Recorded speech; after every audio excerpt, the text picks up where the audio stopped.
Attention, comme tout à chacun, j'expérimente la vie. Je ne détiens pas la vérité, je te donne ma vérité résultant de mes lectures, de mes apprentissages et de mes différents ressentis en qualité de radiesthésiste. Je vais toujours te tutoyer afin de m'aider à me sentir plus proche de toi. N'oublie pas de t'abonner, d'activer la petite cloche pour ne rater aucun épisode et de liker la vidéo pour me soutenir et m'encourager à poursuivre la série. La conscience, dans un contexte spirituel, est bien plus qu'une simple prise de conscience de notre environnement ou de nos pensées. Elle représente un état d'éveil où l'individu commence à comprendre sa véritable nature, au-delà du corps physique et de l'ego. C'est une reconnaissance de l'interconnexion entre soi-même, les autres et l'univers tout entier. Dans cet état, la vie n'est plus perçue uniquement à travers les filtres de l'individualité, mais plutôt comme une manifestation d'une énergie universelle dont nous faisons tout partie. Les niveaux de conscience varient considérablement d'une personne à l'autre. Un haut niveau de conscience se manifeste par une grande clarté intérieure, une compréhension des vérités universelles et une compassion profonde pour tous les êtres. Les personnes qui atteignent ce niveau de conscience voient au-delà des illusions matérielles et des identifications de l'ego. Elles vivent en harmonie avec la nature et l'univers, guidées par des principes d'amour, de paix et de sagesse. En revanche, un bas niveau de conscience est souvent dominé par l'ego, les peurs et les désirs matériels. Ceux qui vivent à ce niveau sont souvent pris dans des cycles de souffrance, de désir et d'aversion. Ils peuvent percevoir le monde de manière fragmentée, se sentant séparés des autres et de la nature, ce qui peut les conduire à agir de manière égoïste et destructrice. La dualité est une caractéristique fondamentale de l'existence terrestre. Nous vivons dans un monde de contrastes où le bien et le mal, la lumière et l'obscurité, le bonheur et la souffrance coexistent. Ces opposés ne sont pas là par hasard, ils sont les moteurs de notre évolution spirituelle. En affrontant et en surmontant les défis que la dualité présente, nous développons notre conscience. C'est à travers ces expériences de contraste que nous apprenons, que nous grandissons et que nous nous rapprochons de notre véritable essence. En réalisant que ces opposés font partie d'un tout plus vaste, nous commençons à transcender la dualité et à vivre dans un état d'unité avec l'univers.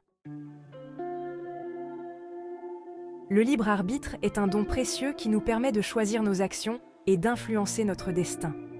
Chaque décision que nous prenons, chaque pensée que nous entretenons, chaque parole que nous prononçons, façonne notre réalité et a des répercussions sur nous-mêmes et sur les autres. Lorsque nous choisissons d'agir à partir de l'amour, de la compassion et de la vérité, nous élevons notre conscience et contribuons à créer un monde plus harmonieux. Cependant, lorsque nos choix sont motivés par la peur, l'ego ou les désirs matériels, nous créons des cycles de souffrance et de disharmonie. Comprendre les conséquences de nos actions et assumer la responsabilité de notre libre arbitre est une étape essentielle dans notre cheminement spirituel.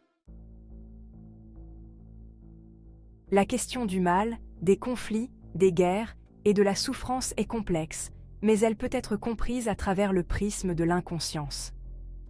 Lorsque les individus, les groupes ou même les nations sont dominés par un bas niveau de conscience, ils agissent souvent de manière destructive.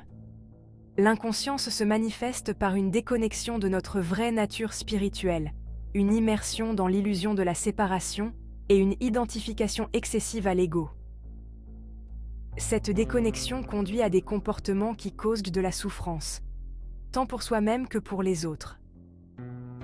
Cependant, il est important de comprendre que même ces expériences négatives peuvent servir de catalyseur pour l'éveil spirituel. En affrontant les conséquences de l'inconscience, les individus et les sociétés sont poussés à réfléchir, à remettre en question leurs croyances et à rechercher des niveaux de conscience plus élevés, fondés sur l'amour, la paix et la coopération. Le voyage spirituel consiste à élever notre niveau de conscience, à transcender l'inconscience et à embrasser la vérité de notre interconnexion avec tout ce qui existe. Chaque expérience, chaque défi, chaque choix que nous faisons est une opportunité de croissance. En prenant conscience de notre véritable nature et de notre pouvoir de créer notre réalité, nous pouvons transformer non seulement notre propre vie, mais aussi le monde qui nous entoure. Le chemin vers un niveau de conscience plus élevé est un chemin vers l'unité, la paix intérieure et la réalisation que nous faisons tous partie d'un tout bien plus vaste. Tu es énergie, tu es une part de Dieu. Cette part de divinité en toi te permet de contrôler ta propre matière, ton corps, et d'être tout simplement vivant avec des organes fonctionnels. Pour t'accomplir sur Terre, tu as besoin d'expérimenter. De prendre des décisions, quel que soit ton niveau de conscience. Le mal en général est produit par des alter-égos qui ont un niveau de conscience bas. Ces personnes sont attachées à l'ego, ou matériel, à une vie de confort absolu sur Terre, au détriment des autres. En revanche, avec un niveau de conscience normal ou élevé, tu apprends et tu évolues. Tu parcours les souffrances de la vie, et tu apprends à les appréhender pour que cela devienne une force, et non une blessure. Si ce résumé des 3 premiers épisodes te parle, tu peux continuer les suivants. Autrement, je t'invite à reprendre les épisodes précédents. C'est ici que cet épisode se termine. Au prochain épisode, nous parlerons des entités qui travaillent au plus près de toi, et de la source. Qui sont-elles? Quel est leur rôle? Je vais te demander de faire un petit exercice. Regarde autour de toi, analyse tes proches. Dis-moi en commentaire quels sont les proches que tu penses pourvus d'un niveau de conscience normal ou élevé. Et dis-moi les proches que tu penses pourvus d'un niveau de conscience bas. Si possible, explique-nous ce qui motive tes réponses. C'était Ludovic, radiesthésiste général médical et vétérinaire pour www.enigmaticpainting.com.